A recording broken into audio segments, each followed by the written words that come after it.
Speaking of back to school, on the phone with me, this morning's guest is from SUNY Orange. It's Mike Albright, the Executive Director for Communications. Mike, how nice to talk to you and meet you, at least over the phone. In person, we've communicated by email so many times. Yes, well, good morning, Kate. Thanks for having me. And yes, usually you and I are working to book other guests from the college to talk with you here That's on Wall, right. but we're heading towards the semester, and so everybody's it's all hands on deck. So I said, you know what, I'll join you this morning, and we can talk a little bit about the college. I'm glad you did. So classes start in another, week and a half? Yep, Monday, August 28th, we kick off the fall semester. We're excited about it. We're seeing our enrollment numbers trending up, which is a good thing. Kind of as we come out of the pandemic, right? We know a lot of students and folks who kind of walked away or decided to forego some education in the higher education space after the pandemic, during the pandemic, for lots of different reasons. And so we saw a little bit of an enrollment spike in the spring. We had a good enrollment kick up in the summer, and we're seeing some trends that lead us to believe we'll have more students on campus this fall than we did last fall. So all good signs. All right. Well, that's good. Now, you probably don't know yet, or maybe you do, where the students are going, what concentrations they're choosing? Well, again, as you know, Kate, we're very well known in the area for some of our health professions programs. Oh, yeah. And so nursing is always full and has a waiting list. Dental hygiene the same way. Rad Tech, OTA, PTA, those programs all are, very popular, as you can imagine. And then we're seeing, some good trends in our cybersecurity program, some of our computer programming. And then we're kind of excited about two new degrees, one that we kicked off last year and one that we're beginning this fall.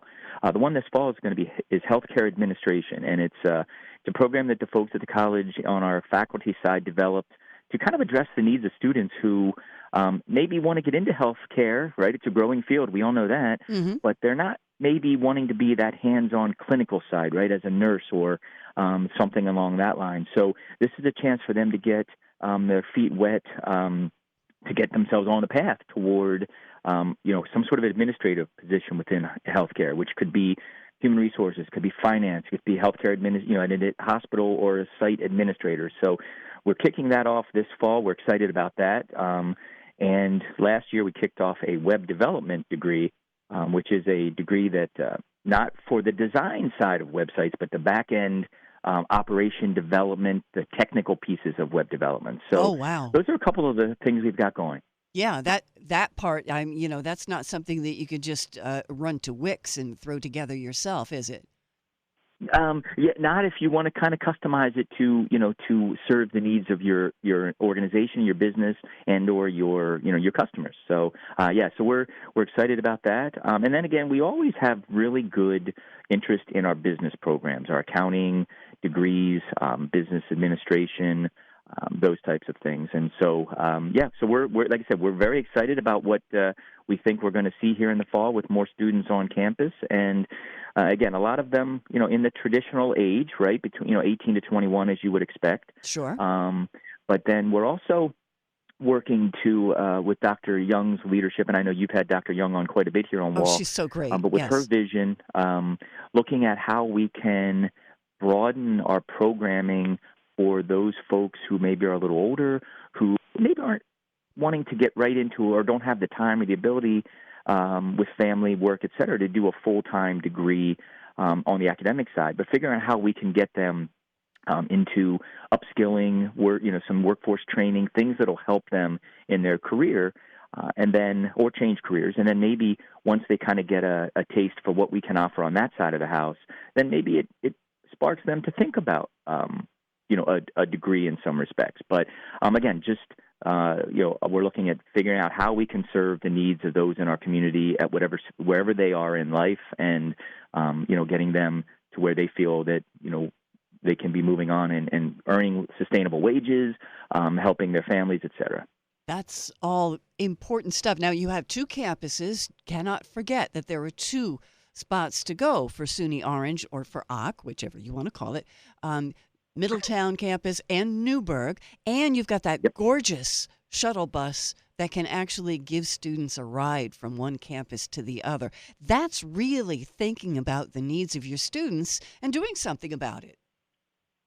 Yes, exactly. And we've actually, I'm glad you mentioned the shuttle bus. We are very excited about that. It's kind of rolling billboard to spread some awareness of the college. Sure. It travels between the two campuses. And we've actually, this fall semester, we're piloting an expanded shuttle bus system, or service, I should say. We're expanding our service to include some evening runs. Students who are, again, just to expand opportunity for students who maybe are on either side, right, of the county, right? If they're in Newburgh and they want to get to Middletown for a class that they need, maybe they're in a degree that they can't get all of their courses at the Newburgh campus, they can get on the shuttle bus in the afternoon, get over to Middletown, take their afternoon, evening course, and then have an opportunity to get back to Newburgh, for example, in the evening. 9:30, I think the shuttle bus will leave Middletown to get to Newburgh, and vice versa. If there's somebody in Middletown who needs a Newburgh course, they can do the same thing. So that's kind of one of the things. And then we're spending some money that we got through a SUNY funding to examine how we can expand some transportation opportunities for our students, particularly from Port Jervis to Middletown.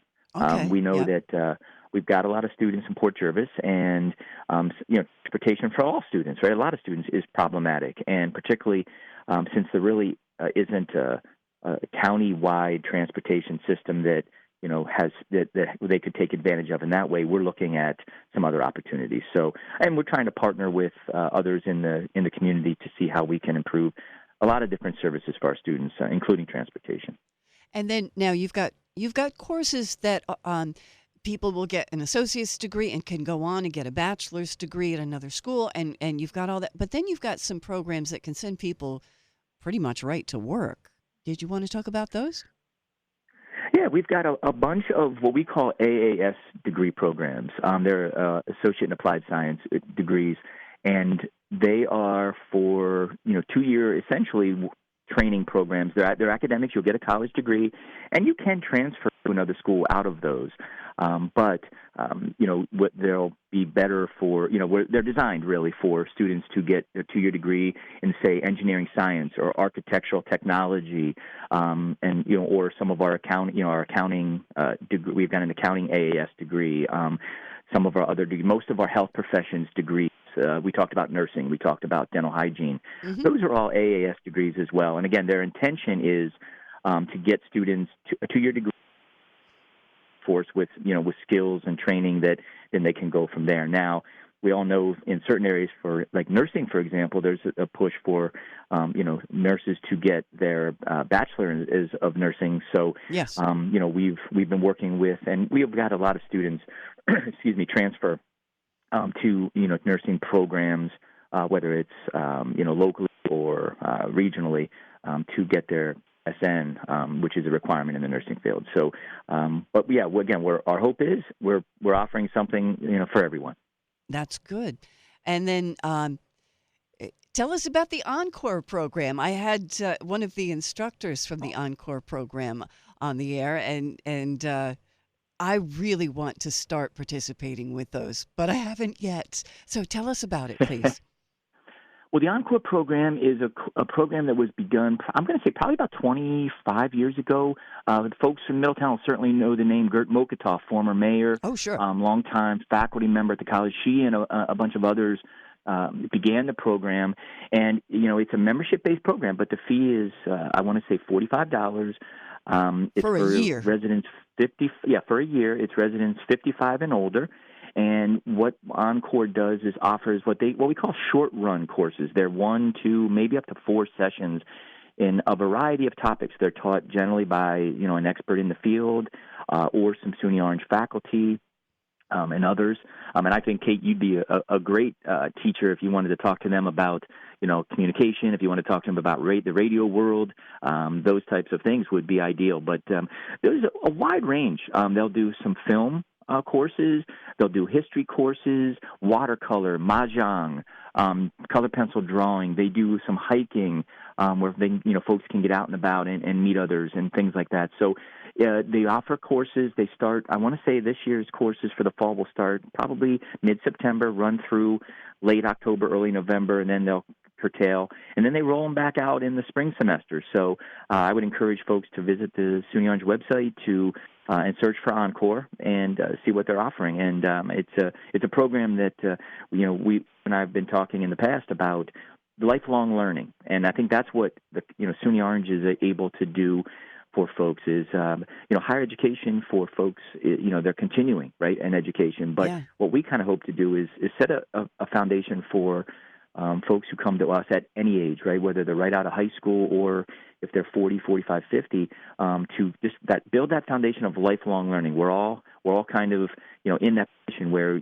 it's good to learn, whether it's skills for employment, life skills, family, whatever it might be, financial, could be any of those things. But it's a workout for your brain. Hoping. Keep your brain in shape. Yep. Stretch it, keep it flexible. Exactly.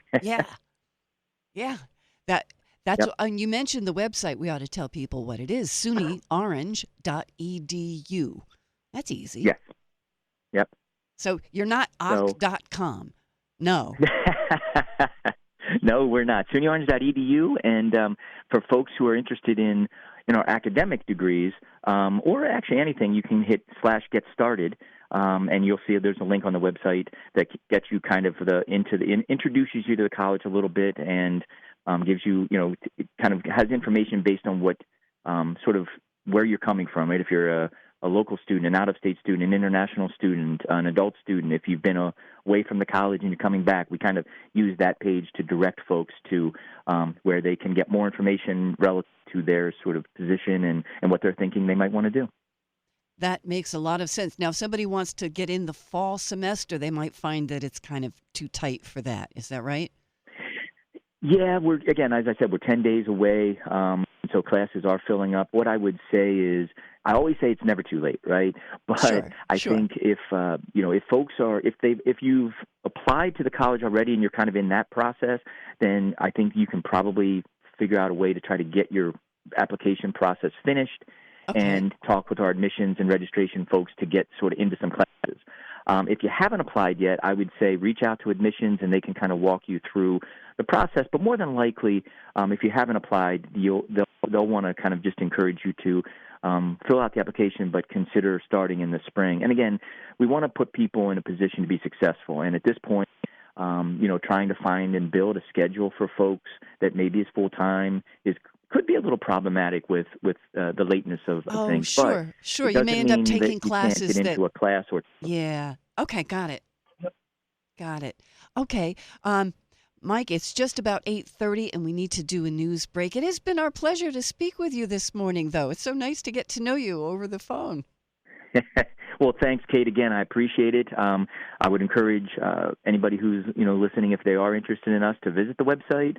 And again, we certainly appreciate all that Wall does and all that you do, Kate, for helping us spread the word about the college and what we offer. We've been here for 73 years, and we're looking for another 73 more to serve the folks in Orange County and beyond. Thank you so much. Yes, you are a wonderful member of the community. The college is, and we're just so delighted to have you right here in the center of everything in Orange County. Thank you, Mike.